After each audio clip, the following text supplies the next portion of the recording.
Hi guys, John B. Good here, and I am tonight sitting talking with the great Lydia Criss, the first wife of Peter Criss. Thanks for Hi, joining. everyone. Thanks for joining me again tonight, Lydia. I Thank really you. Yeah, appreciate it. you're welcome. Yeah. So we said our hellos before we got on the air, so we're just going to get right into the questions. But first, I'm going to have Lydia. Lydia, your book, Sealed with a Kiss. How can fans Yes. still get this book at this point? At this point, I'm down to about 100, maybe 110, something like that. And some of them are slightly damaged, like bumps in the corner. I don't know, there's special words for that, Right. And but it's still available, and it's on my website, www.lydiacriss.com. And like I said, they're a little bit, they're not in perfect condition, but they're pretty much, I mean, the book itself is perfect. It's just the hardcover might have gotten a little damaged. Just a couple dents and dings. Yeah, Yeah, and I got the yeah. book right in front of us. I'm looking at it right now on the camera. I got the picture open to where, if you remember this picture, Lydia, where you and Peter, you're in like the shiny red short dress, and Peter's in the silver suit. Um, Uh, I'm actually in red hot pants, I think. okay, and yeah, Peter's in the silver. And I'm wearing a red jacket with epaulets. Yeah, it's more like Yeah, yeah, yeah, short yeah. hot pants. That was my that was my cousin's wedding. Mm, we talked about that last Right, time. We talked about that right last time. before. What would you say? I said we talked about that last time, but I'll let you talk about it again. Yeah, my mother made the jacket, and I made the hot pants, and I also made Peter's pants, and my mother made Peter's jacket. I might have even made his T-shirt. I think if it does it say Kiss. Yep, it says Kiss and Silver. Yeah, then I made it. That Yeah. is awesome. Um, Yeah. yeah, we definitely stood out. We were going to a wedding, believe it or not, at the same place we got married. My cousin got married at the same venue, the same wedding hall. And as soon as we walked in, the maitre d' said, "Didn't you get married here?" And he said a couple of how many years ago, and we said, well, because we had a wild wedding. I mean, we had a rock band Yeah. playing, with a saxophone player. People were standing on the tables dancing. I mean, it was crazy. Was it most of Peter's fellow bandmates or past Oh bandmates no, that were there? the band was Peter's. Peter's band. Yeah, Peter's bandmates. Yeah. I don't know who we had playing drums. I don't know, but it was Peter's band that was there, and then we had a friend. His name was Buddy Bowser. He was a saxophone player, and he played, and he lit up the whole place. Wow. But we also had our wedding was a little bit crazy because we didn't do uh, the normal way people dress for a wedding. I mean, usually you Oh, have like everybody in the same color. We had uh, our best man was in all red. We had a custom made red velvet suit. Our little pillow boy was all in red. Peter was all in white velvet. And all my bridesmaids were in green. Were they in green? They were in green, or no? They were in purple, and the ushers were in green. so I everybody don't know was. where I got those colors from, but they were all custom made. My mother made all the bridesmaids' dresses, and the maid of honor, and my I had a friend that made all the boys' stuff. And Jerry Nolan was my best man. He was the drummer from the New York New Dolls. York Dolls, yeah. Yeah, and he insisted on wearing red, so I said, what am I going to do? I don't like to have him make a suit and pay for a suit that he's not going to wear again. So I might as well let him do red. And then I had the little boy in red. And the other colors don't match the red, but And that was you know, back in everybody. what year was that again? 1970 when you guys got married, you and 19 Peter? January 31st, 1970. Yeah. Yeah. Yeah. Peter's suit was like I mean, it was beautiful. It was white velvet with I think it was with a vest, and he looked like, people used to say he looked like John Lennon when he wore white. Yeah, and he had those glasses too. He wore a lot, Yeah, the Lennon yeah. glasses. Well, he loved them. Well, first thing I was going to ask you is we actually just celebrated a 50th anniversary of Kiss's first performance at the Popcorn. It happened January 30th, 1973, and we just had the 50th. And I asked you about it last time, so I won't ask you the same thing. But going back to that first show, was there anything about that first concert that strikes out in your memory? Like, I mean, their costumes or their lack of costumes and what, face paint they were wearing at that point. And, what did they look like at the time and what did they have? I mean, what did that first concert look like? Those first two concerts. Well, the first concert, believe it or not, the place was empty. I mean, there were the workers that worked there, and three people: me, Jean's girlfriend, and a friend of Jean's girlfriend's. One of her girlfriends. That's all that was there the first night. And of course, we had to,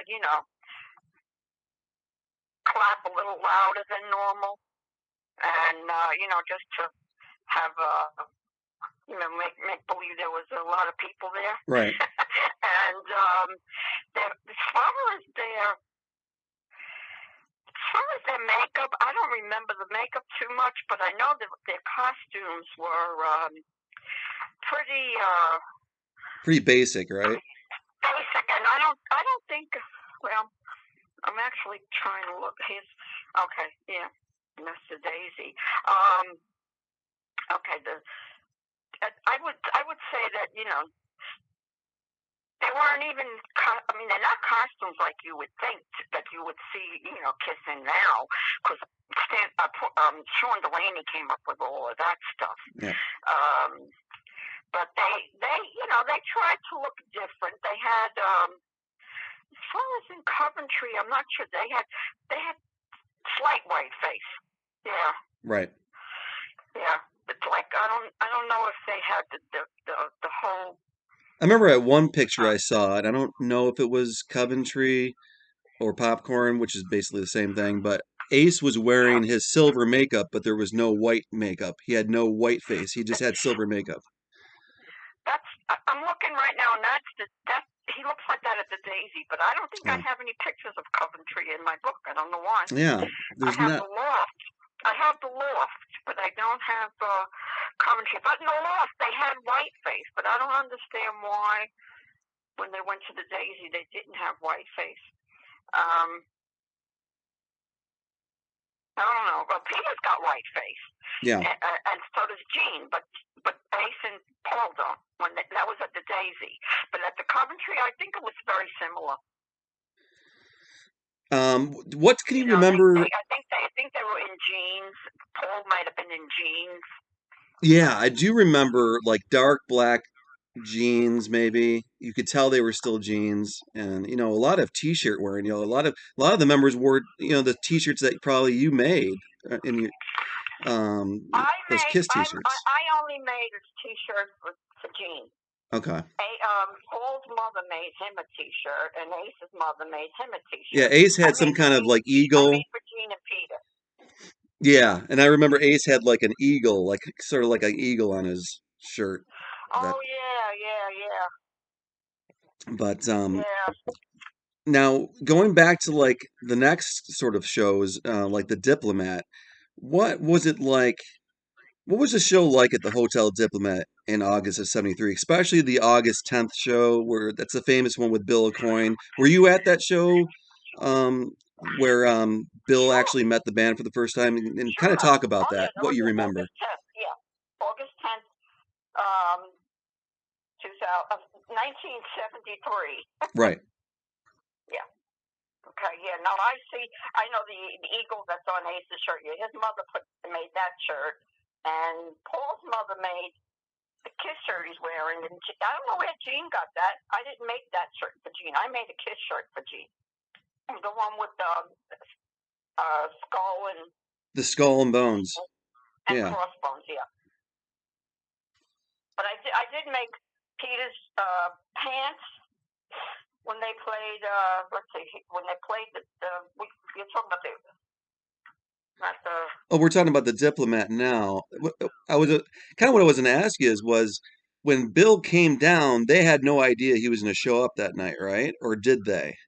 Or No, the thing is, Gene worked for a company where he had access to a typewriter, and he sent invitations out to that anybody he can think of, and that was for I think it was an earlier show. I'm not sure if it was in August or if it was in the first show in the Diplomat. What actual day that was? I just remember the August 10th one. Yeah, I think he didn't anyway, make it to the first one. He made it. Bill didn't come to the first one. Right. But he was very impressed that Gene followed through and sent him another invitation. Yep. That's why he went to the second one, and that's why he went on August 10th, and I think he brought Sean Delaney with him and somebody else. I think maybe Eddie Kramer. I'm not sure. But that was a big night for Kiss. I mean, that was basically the catalyst that got them signed to Casablanca, through Bill Aucoin. Oh yeah. And did they know who Bill Aucoin? Did they even recognize who he was when he was there, or did he just come up and say, "Hi, I'm Bill Aucoin," and that's how it happened? No, he was just in the audience, and Peter's family was there that night. And they were up at the front of the stage. See, I was taking pictures, but they were up the front of the stage, clapping and yelling and screaming and acting wild. And Bill Aucoin said, "Wow, they got a following already," And little did he know it was Peter's family. and then he introduced himself afterwards, and they had to do. He said. He called them up, and he said to them, he says, "If I don't get you a deal, in 30 days, I think. Don't know, certain amount of 30 days, something like that. You can go, your own way." But he got them a deal. He had them go up to this dance studio called La Tang in Manhattan. It was on 50-something Street, like maybe 54th, 51st, something like that. And he invited Neil Bogart. At the time, Neil Bogart was just leaving Decca Records, or maybe he was still with Decca Records, and he watched them, and I think Larry Harris might have been there. Sean Delaney was there. It was just a small amount of people at this venue. It was a rehearsal hall. And they loved them. They loved the fact that Gene came off the stage and started. He grabbed. I'm not sure if it's Neil Bogart's hands and made him start clapping, or if he grabbed Sean Delaney, or maybe both. I think either both or. Yeah, they loved that. They loved the confidence. Yeah. The confidence. Yeah. And then that was basically the beginning of his history. Back in the early days, like in 73 and 74, I know I read it in many books. I might have even read it in yours too, but Peter and Paul, actually I think Ace and Peter were roommates right in the beginning, but there was something that Peter couldn't stand being in the room with Ace, so they switched roommates.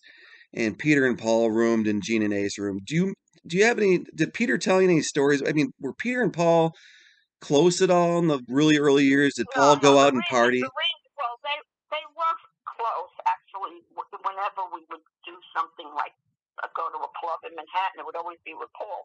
But the thing is, he didn't like Ace because Ace wasn't the neatest person. He'd have his not himself, but he'd have his guitars and wires and everything was all over the hotel floor. You know, especially the wires. Peter used to drive him nuts. And Peter's a neat freak. Right. So he didn't want to deal with that. And he knew Gene wasn't going to be clean, so he has to be with Paul.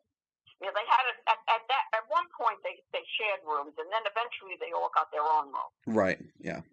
Yeah. Once they hit it big, then they didn't they could get their own rooms. But yeah, I always thought that was interesting that Peter and Paul were actually roommates in the beginning. Now we all know that the Kiss Alive, the album Kiss Alive, it basically put Kiss on the map and elevated them to, basically stardom. But they needed to follow up with a strong album afterwards. And Destroyer, it's been reported that the initial sales for the album Destroyer were, a little bit meek. And, they had released a few songs, Detroit Rock City, but it really wasn't until Beth started getting played on the radio on mistake. Actually, people were flipping it over and playing it, and then they released it as the fourth single. So my question is, do you think that Beth is just as strong as Alive, the Kiss Alive album, in the terms of Kiss's rise to stardom? I mean, because that song was everywhere in '76. Well, Peter said that when they were doing the Cadillac, Michigan, I didn't go to that because Peter said he didn't realize it was going to be as big as it, because I was working and still at that point. Yeah. And Peter says, I didn't realize it was going to be as big as it was, otherwise I would have had you take off for work. So, in Cadillac, Michigan, he said he had, they had fans swarming the limos. And he said he had never had that before. He said it was like the fans were like they did with the Beatles, and they were screaming and they were just it was just an amazing couple of days up in Cadillac, Michigan, and they did things that I've never seen before, like put makeup on other people, yeah, and then so that was the Alive, and then. All right, when I was working and I stopped working the day after my birthday, so it was November 7th, and Destroyer wasn't. I don't even think it was started yet. But was it Paul's girlfriend called me up and said, "Don't tell Peter I told you," but Alive went gold. So actually, Alive was the album that did it. I don't think Destroyer is what made them. It just continued to make them popular. right. But I think Alive is the one that broke it for them, because after that, Bill LaCoin told me, I was still living in Brooklyn, and he said, "Go to Manhattan and look for an apartment. You've got to get out of Brooklyn." And because we were going to move into our same building, we had it was like a brownstone type of building, Mm-hmm. Three family building, and we were going to move to the top floor because the people were moving out, and it was a much bigger apartment because we were living in the 1 bedroom. This was a 2-bedroom, and it was much roomier, and we were going to move up there. And then Bill said, "No, go to Manhattan." So I started looking in Manhattan, and that's because we started having money. There was money in, I was paying $210 a month for rent, but that was with gas and electric. So it was like we moved to the city and we started paying $600 without gas and electric. So they approved the apartment. They said it was okay for that amount of money, and they were starting to, the money was starting to come in, or else at least they knew it was going to come in. So pretty much, if you narrowed it down to when Kiss knew they were superstars, I'm thinking that it was probably early '76, right? Like, Oh yeah. yeah, because Alive had already been out since We moved to the October. city. Yeah, we moved to the city, and that's when they were working on Destroyer, Yeah. and that's my favorite album. Not only because Beth's on it, but I just liked a lot of the songs on that album. And did you come down to the studio when they recorded Beth, or did you come down afterwards and listen to it on playback? I can't remember the story. The story is I had just moved, so I'm in Manhattan, and I now have a 2-bedroom, and I needed to decorate and get more furniture. So I was out shopping, and they told me, like if I was shopping, I would just go straight to the recording studio and hang out with them for a while. But they told me not to. They said, "Don't come. Just do your shopping, and we'll tell you when to come." And then they told me to come down one day, and I went down there, and I think Ace wasn't there, but Gene, Paul, and Bob Ezrin and Peter were there. And they sat me on a stool, and they put headphones on me. And they said, "Listen to this song." Now, I was familiar with Beck, but I was familiar with it when it was Beck. Right. It was a song that was, "Beck, I hear you calling, but I ain't coming home right now. Too bad for you." It was like a nasty song. Yeah. And then Bob Ezrin turned it around into a beautiful song. And they played it for me, and then when it was finished, they said, "Well, what do you think?" And I just, as I was crying, I just said it should have been called Lydia, even though I named it that. Right? Yeah. I mean, Gene will take credit for that every time, but I named it that. There was a reason. The song was written for a girl named Beck, and Beck was a twin, and Beck was in Chelsea, the band that Peter was in before KISS. One of the bands before KISS, and she would always call the studio every night. "When are you coming home, Mike? When are you coming home?" And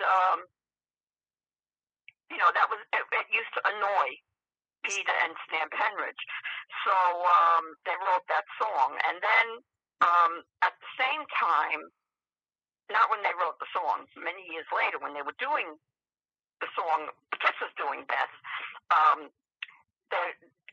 when KISS was asked to do Beth, Peter submitted it, and they didn't want to do it. They said, "No, we don't want to do a ballad." And Bill Coyne said, "No, I think you should do it." And then Gene goes, "Yeah, but we can't do this song. It's Beck. Like they're going to think we're talking about Jeff Beck." And I said, they said, "Well, maybe let's change it." And at the time, Neil Bogart's wife was Beck. No, it was Beth. It was Beth. And she was a twin, which was ironic, coincidence. And I think they were also in the lawsuit with something to do with Casablanca. So I said, "Why don't you, give him the screws and name it after his wife, Beth?" And they said, good choice. We were in a limo right outside my building at the time, and Ace wasn't there again. It was just Gene and Paul and Peter, and then that's how they named it Beth. But Gene will always take credit for it. So what can I say? I believe you. You can either believe me or believe Gene. I believe you. Kind of like a little follow-up to the whole Beth thing. I'll just touch on this really quick. A lot of people, and myself included, they kind of see the first cracks in the foundation actually forming kind of on Destroyer, and maybe even because of Beth. Do you think there was any jealousy, especially from Paul, maybe, about Peter's song, being the biggest song on the album? Do you think that kind of ripped him a little bit? I mean, Of course. right. Peter used to always throw that up to Paul and Gene's face. Well, I got the only hit single that was in the top 10. Yep. I got the best, the song that, Beth was actually has a gold single, which that's the only song they have, I think, that has it's a gold single. I'm not sure because they might have had plenty after I got divorced from Peter. I don't know, but at the time, that was very unusual to have a gold single. Yeah, I mean, it And was a great he used to song. always throw it up to them, and always throw it up to them in their faces. Yeah, always. They just like that. I'll touch on this since this is happening right now. There's a movie, I'm sure you know of it, Spinning Gold. Have you seen it yet? I haven't seen it, but we did plan on going to see it, and Me for too. some reason we haven't seen it. But um, I do want to see it. I do want to see it. Because I know I could relate to everything that the I've actors that heard was mixed there. reviews. I've even heard Ace has said it's really good. That's true to form. Um, what can you talk about Neil Bogart a little bit? What you remember of him? Because you don't see a lot of videos of him. I mean, what was he like? And Neil Bogart, as far as I remember, he was a sweetheart. I met him in Manhattan when he was before they formed Casablanca, and then I met him when I went out to the West Coast. You know, I went up to Casablanca. I went to the first small little office that they had right off of Sunset. It was like about a half, like a third of a block, or a quarter of a block down, and it was a very small office. And then I remember them building the Casablanca that they eventually formed. You know, they made everything look to look. I mean, there was what was it, palm trees all over the place. I think there was even a camel in Neil's office, a fake one, of course. right, right. And you know, they made all the doorways like arched, like it would be from Casablanca. I mean, it was beautiful. I met him up there maybe once or twice. I saw him at different venues, you know, different events. I used to go to California every time they played California, which was about every 6 months. So I did see Neil a lot. We'd go to dinners with them. Um, you know, I went to Neil's house. You know, I met Donna Summer at Neil's house Oh wow. when I was doing the People's Choice Award, Right. and she wasn't even Donna Summer then. I mean, she was Donna Summer, but she wasn't famous. You know, she had just come from Germany. She was living in Germany, and uh, we went to a party for Donna Summer. That was like back, maybe that was around 1970. That was in the late, when they were doing the solo albums. That's when she was famous. And so I've seen Neil a lot. I've seen Neil a lot. You know, he was at the Casablanca party that they threw at the Century Plaza Hotel. You know, and he was always a sweetheart. He was always very, very nice. I mean, I never had any, like, you know, sometimes you get nervous talking to somebody. I Right. never had that with him Right. because I knew he was a Brooklyn boy. Yeah, and he produced one of my favorite Kiss albums, which was Dress to Kill. They were Oh yeah, yeah. So I mean, he knew what he was doing in the studio. right. I saw him in the studio a lot too. Yeah. Right, because that was at Electric Lady. Yep. Yeah. Yeah. So yeah, I'm I looking. actually sang on one of the songs. Oh, no, I didn't sing. I laughed at one of the songs has laughter at the end of it, and they had me and whoever was there, me, Jeanette, you know, any of us laugh at the end of this song. They just wanted. I think it was Rock and Roll All Night. I'm not sure. Okay. Yeah, I know But they had. I didn't get credit for it, and I don't get royalties. I know there's a lot of talk about that. There was the very last choruses of Rock and Roll Night. Everybody in the studio was, singing a track. They were singing. Yeah, It's in the that's the mix. one. That's the one. Yeah. Yeah, that's the one. And Um, then, you know, years later, I mean, the album cover was taken by Bob Gruen, and I I worked for Bob eventually, not then, but years later when I think I started working for him around in the 80s, the mid 80s, and I worked for him for over 30 years. wow. Yeah, yeah. I just stopped working for him when COVID hit, and I moved out of Manhattan because I used to go to his studio every. I only at the beginning I used to work when I used to do physically handwritten. I used to do bookkeeping for him, so there was physically handwritten intermittent, and it took longer. So I used to go, and I like maybe 2 or 3 days a week. But then once if we put it on computer, I used to only go once a week, usually over the weekend when he was up in the country. So I'd have the studio to myself. I mean, it was like my second home. I used to, really, I enjoyed doing all that. And plus I worked for somebody so famous. It was great. Yeah, that And is so cool.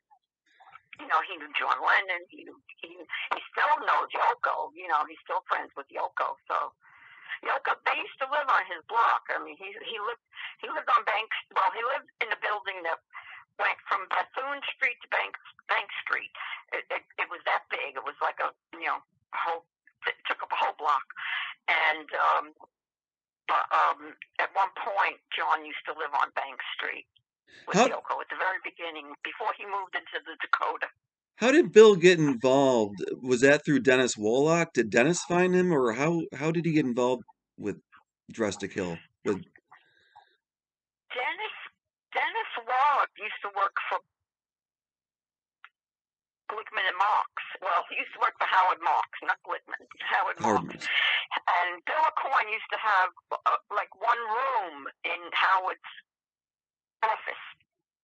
He would have, he'd have like, I guess, I don't know. It was a pretty big office. There was a few rooms off the side, and Bill Coyne had one of them. And Dennis worked for him. And then he just, once they got, it was all Howard Marx was, and Glickman were their. It turned out they were their financial advisors. So it all got to be one big family. Right. When they moved out they used to be on 55th Street, 75 East 55th Street, yeah. And then they moved around on Madison, and because they used to be right off of Park Avenue. Then they moved down the block and over to about 58th Street, 57th. I'm not really sure. 58th Street, yeah. And then Howard, the Coin had like the whole floor in Wow. 645 Madison Avenue. Oh, Madison Avenue. And then Glickman and Marx was in 655 Madison Avenue. So one was on one corner, you crossed the street, and the other was on the other corner. So they were, Dennis worked in the other, I think he worked in the other, no, he worked in 645, yeah. He came from the Howard Marx company. Right. Yeah. Yeah, I just remember, that going on. And here's a question I didn't ask last time. What was your relationship with Jeanette, with Ace's wife Jeanette? Did you guys hang out a lot? Oh yeah. During We were the best of friends, and then we even hung out after I got divorced from Peter, because by that time I was living up in Greenwich, Connecticut, and she was living in Wilton, Connecticut. So it was only like about a half an hour ride to go see her. So we hung out all the time, and even when I moved down to Manhattan, we were hanging out a lot. I don't know when we stopped hanging out. Maybe when I got married the second time. I'm not sure. Oh, so you were friends even after the whole Ace and Peter left? Oh Yeah, yeah. yeah. Oh yeah. And that's in your book. I remember reading that. Yeah, we used to go to. There was the club we used to go to Studio 54 together, and then after that there was the club at the church. What was it? It was on Sunday nights. I can't even think of the name of the church now. It was right on 20th Street and right on the corner, and we used to go there it was like a Sunday night event. Can't remember it. Anyway. Yeah. Tell us what you remember about coming back from Japan. Japan, was the last leg of the tour of Alive 2 tour. It was like early April of '78. Filming for Kiss Meets the Phantom was going to start only a month later. Well, Um, we first went to Japan in '77. right, We went twice. right. On the second one, in '78, the Alive 2 tour, you got back and Peter was already working on his solo album. Um, do you remember any of that before filming Phantom, him working on? Because there's a lot of debate. It's on Wikipedia that actually Peter was working on the solo album even before the filming of Phantom. I'm just wondering if you remember any of that. No, they worked. We got back from Japan, and then they were working on Kiss Meets the Phantom. Then, once Kiss Meets the Phantom was finished, then they did the solo albums. Okay. Because, let me see, I remember. Wait a minute. I'm confused myself. It's hard to That's remember okay. I all mean, this these was things. how many years ago? Wait, let me think. Because I know they worked on. We were staying in a hotel, so that must have been when they were doing Kiss Meets the Phantom, and then they got their own places. I think that's when they were doing their solo albums, right? And Peter rented Vincent Price's home. Yep. I don't know. I think Ace came back to New York. Gene was in England. No, they were all over the place. But I what guess was the original? the biggest thing that sticks out in my mind and a lot of Kiss fans' mind about the solo albums and Peter specifically is the last day of filming Phantom. I guess maybe that night Peter was involved in a really serious car accident with Fritz. Right, And Fritz was right. who? Was Fritz his drum tech or a manager? No, Fritz was. He eventually became a manager, like not a road. I think like a Tour road manager, but not at the time. He was doing monitors. monitors. Okay. What what can you remember, if anything, about when you got the phone call, or how? I mean, I know that Fritz was more seriously injured, but a lot of people, myself included, think that Peter's drumming ability kind of suffered quite a bit after that accident. I'm not sure if you could go into that or if you know anything about that. Well, that was the night of a Donna. I think. Wait, that was that was the night of a Donna summer party, and we were staying at the can't remember the name of this hotel either, and I went through this like last week. But oh wait, it's not wait. Anyway, it was a name. It had like a French name, and we were staying at this beautiful hotel. It was a duplex. The apartments were duplexes, and he left.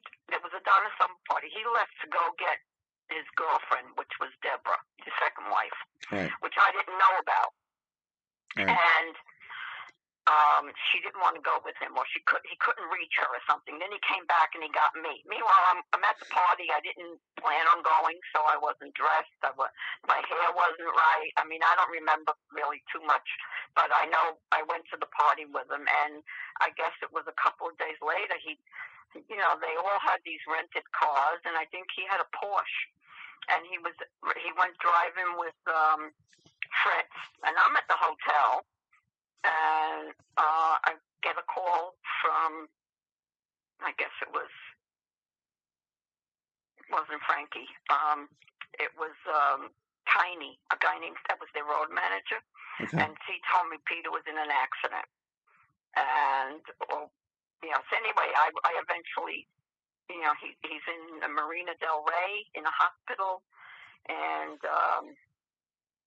I eventually went and saw him. Him and Fritz, it had just happened, so I don't know. I must have taken a limo there, and they were still like in the hallway, and they were both hysterical laughing because they were whacked out, and eventually they had rooms, and Peter had a big, he had black eyes, and Yeah. There's pictures of it. Yeah. Of him with the Yeah, black and eyes shortly afterwards. yeah, I don't know if it's in your book. I can't remember, but there's a picture of Peter and he's playing pool. He's shooting pool. You can see a. Oh, that's a different black eye.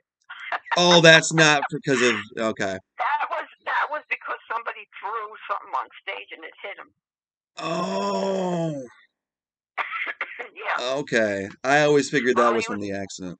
while he was playing drums. That's why he was like a paranoid maniac when he had to go behind the drums in like big venues. Yeah, I'm looking at the photo right now. He's got a cigarette hanging out of his mouth, Yeah.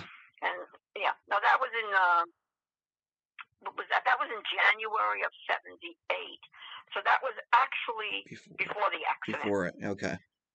Yeah. Okay. Um. Let's go into this. Um. You know, I'm pointing at your book right now, Lydia. Sealed with a Kiss. It's jam packed with tons of Kiss stories. So guys, if you haven't gotten it yet, grab it. I mean, it's a great book. I own it. I love it. I mean, the pictures in there, there's just tons of pictures, And what got you into photography, Lydia? I mean, you were doing photography long before you even did it professionally, which I think you started professionally in 1980, maybe? I started professionally around '79, I guess. Okay. Yeah, around that time. I went to the new school, but prior to that, my mother used to always take pictures, and my uncle was a professional photographer. He actually made a camera in his apartment in Brooklyn, and he had it in a photography magazine. And Oh, I think wow. he used to photograph models mostly. But my mother used to always have the camera, and I got the vibe from her that to always have pictures because we always used to love and go look back at memories. And but I was taking pictures of Kiss from the very beginning. I mean, I was taking pictures of all the bands Peter was in. Yep. From the day I met him, Yep. practically. I mean, I didn't have a camera when I first met him. I think I did have a camera, but I think for some reason I was using my mother's Brownie. I bought the Brownie camera, which is something you're looking the top. It was very very strange. But my girlfriend had bought me an Instamatic, which was Kodak is a cheap camera, for my 16th birthday. We were best friends. We still are.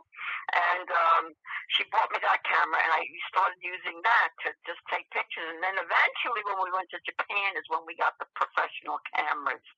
I didn't know how to use the professional camera, so that's why I took a course in the new school, which is it's a pretty popular school for photography. I mean, there's a lot of artsy classes, like if you want to be a painter and stuff like that.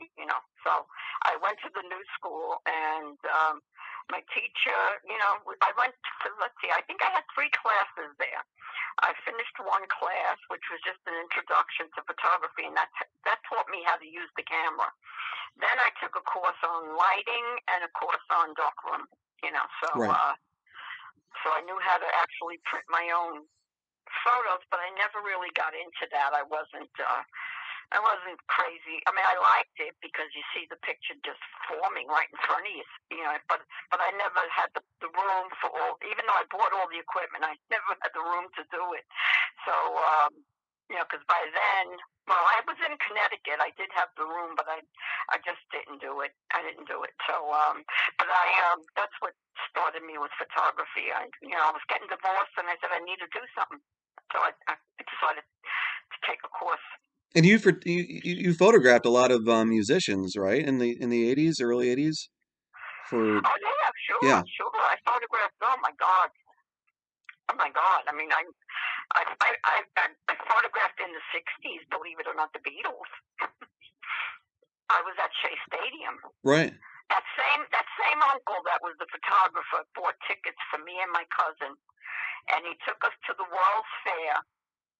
And right across the street was Shea Stadium. Sure. And I don't know how he got these tickets, but we were working. I mean, Did I have a? No, I didn't have a job. I was still going to school. No, actually, when I went to see the Beatles, I was working. I had just started working, like a month or two before. As soon as I was 16, I started working, but I was still going to school. And I saw the Beatles that summer, August of '65, I think. Yeah, Okay. 64. 64. 64. 65 is the year they played, and I didn't go, and then was it 65? Yeah, no, I think it was 65 that I went. 64, they weren't big enough to play Shea. It was 65, and then 66 is when I had met Peter. So I definitely know I didn't go. Actually, George Harrison doesn't even remember playing in 66. He doesn't remember playing Shea Stadium. You might have heard him say that. I mean, it was so loud, he Anyway, probably... I took pictures of the Beatles. I took pictures of the Stones. I took the Who, Led Zeppelin, Rod Stewart, Queen. I mean, every band that I went to go see. Right. Billy Joel, Elton John. I mean, every band I went to go see, I took pictures of.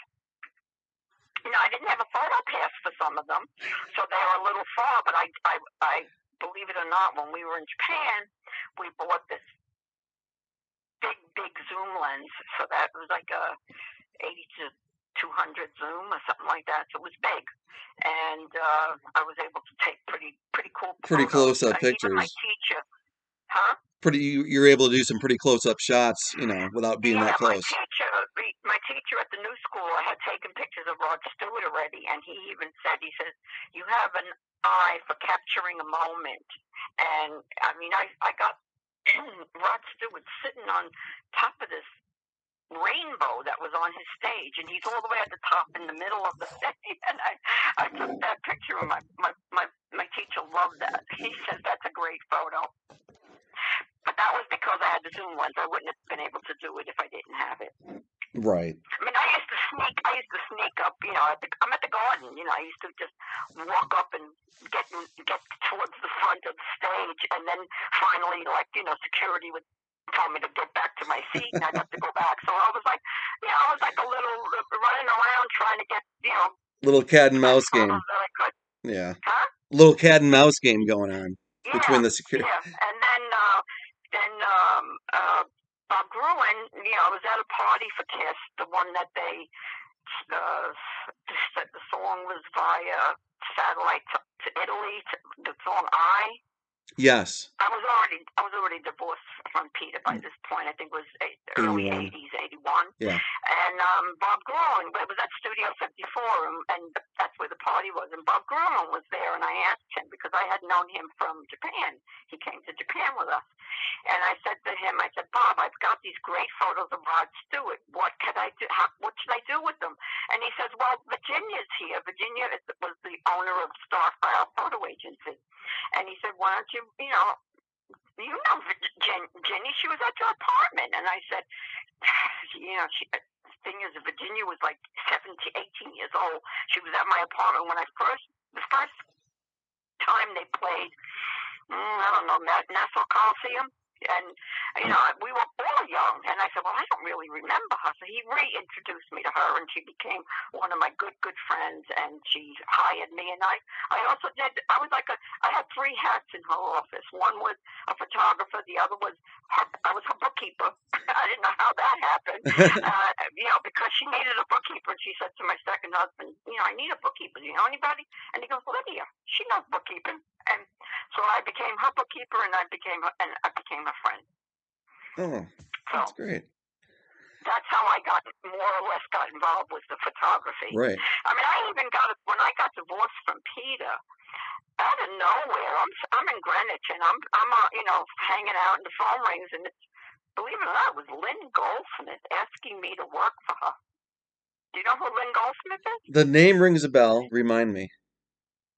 Well, I don't know what her you know, what she did that was famous, but she did a lot. She did a lot. I mean, she was a famous photographer, and she wasn't as famous as Annie Leibovitz, but she was up there. Okay. I mean, KISS used her a lot. I might have read it in your book or one of theirs. Yeah, That's probably how I know that name. Yeah, Um, she took Cheap Trick. I mean, she did a lot. She also, let's see, she photographed Rod Stewart and Queen, and yeah, she photographed a lot of big bands. She had a studio that wasn't far from Coin Management, so that I remember that I went up there with, believe it or not, Barry Levine was staying there at one point, when she was out of town, and so I got to see, a lot of the photos hanging up along the wall of the people that she took. She knew Warhol. She knew the wow. downtown crowd. So she knew a lot. See, I never did studio photography. I just did live stuff. Okay. You know, Okay. I, Gotcha. like at concerts, or if I see Right. somebody, in the backstage area, I take pictures of them. Right. I mean, Ian Hunter was a good friend of mine. He was my second best man for my second wedding. And, I used to meet a lot of people. I met more people knowing Ian Hunter than the famous than I met with Kiss. Really. Because, I I mean, I don't know, for some reason, Ian he wasn't really on tour. He wasn't working, but he'd get invited to everything, and he'd always want my husband to be with him because that was his best friend. So he'd have the limo come pick him up and then drive straight. He lived a little bit north of us. He lived in near Bedford, New York, and okay. we lived in Greenwich. So he used to come down 684, which is the highway, and we were right off at 684. He lived in Katona. That's where he lived. And so, he introduced me to Foreigner. I mean, forget it. There was so many different bands Def Leppard. I mean, I could go on and on. Yeah, he introduced me to Pete Townsend. I mean, yeah, he took us to. We were backstage at the Arms concert, and I don't know if you're familiar with the Arms concert, but there were. I mean, every person backstage was famous. I mean, you turn your head and there'd be Billy Joel would be walking by you. Then you'd see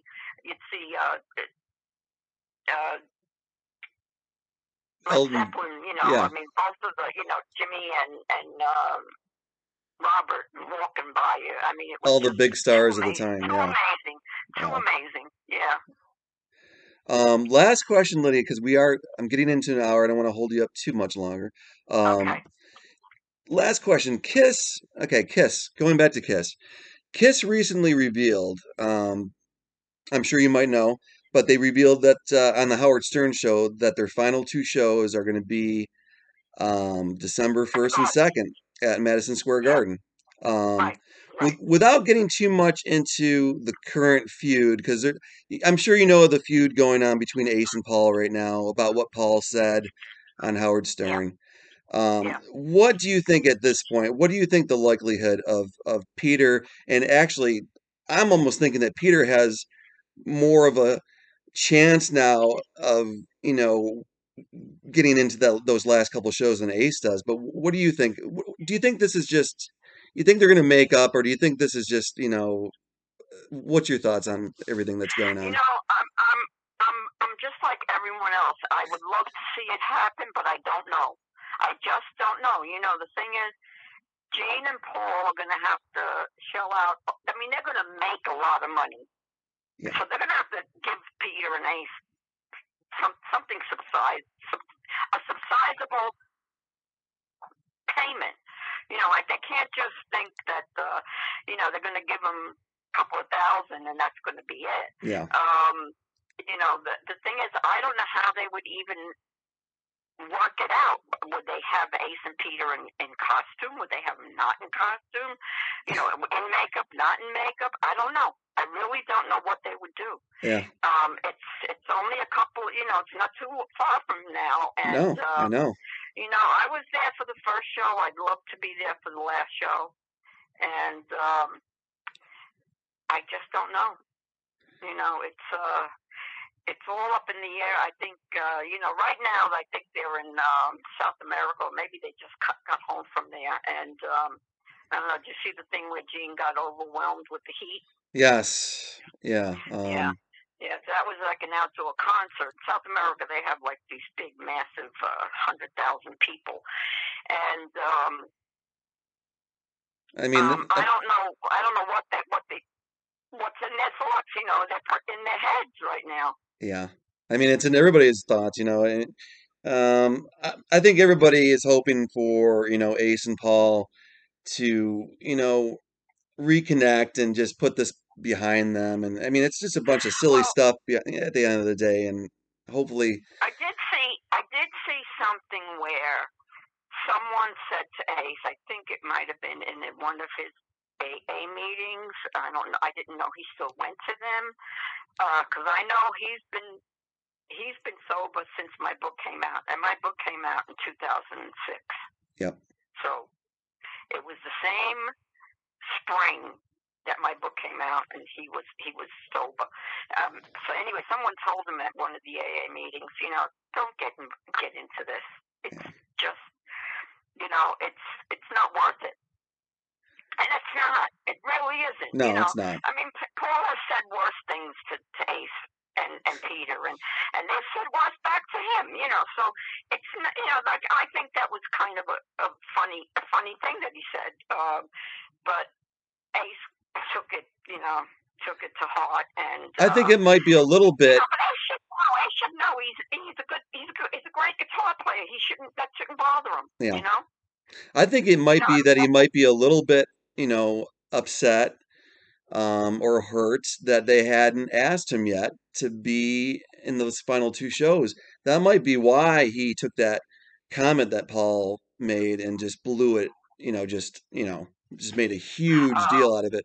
Because I mean, he might, be a little bit upset that, they're not putting an offer on the table. But, there's not too many months left. I mean, it's still a little early, but let's just hope that maybe maybe Peter and Ace will show up the final two. Yeah. Well, I guess that's a little different when they showed up to the Rock and Roll Hall of Fame. That would be different. Yeah. But they didn't sit together. I know.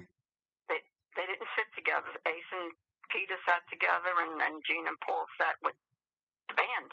Yeah, with their band. I understand Paul wants to represent the current lineup, but I mean, he should understand that people want to see the original four, and maybe they could have worked something out where the original four could have played one song or two songs, and then the current lineup played another song. They could have worked something out. I just think they just didn't want to. Either way, they didn't want to go either way. So it's too bad for that. But I think what I think they should do is they should have the current lineup do most of the show, and then for the last few songs have Ace and Peter in makeup. Yeah. Or they could look at my photos in my book, and they could dress like they did it at the Coventry or at Popcorn. That would be cool. Yeah. Dress like they did the first show. The original gangster clothing from '73. Yeah, that would be cool. Right. That would be cool. Well, Lydia, thank you so much for giving me almost an hour of your time, and I appreciate you doing this again. You're welcome. And again, Sealed with a Kiss. I'm holding the book up again. She's only got about 100 copies left, so guys, grab them. And where can you get them again, Lydia? www.lydiacriss.com. Great. Lydia, thank you again so much. And guys, we'll see you in the next one. Thank you, Lydia. You're welcome. Take care.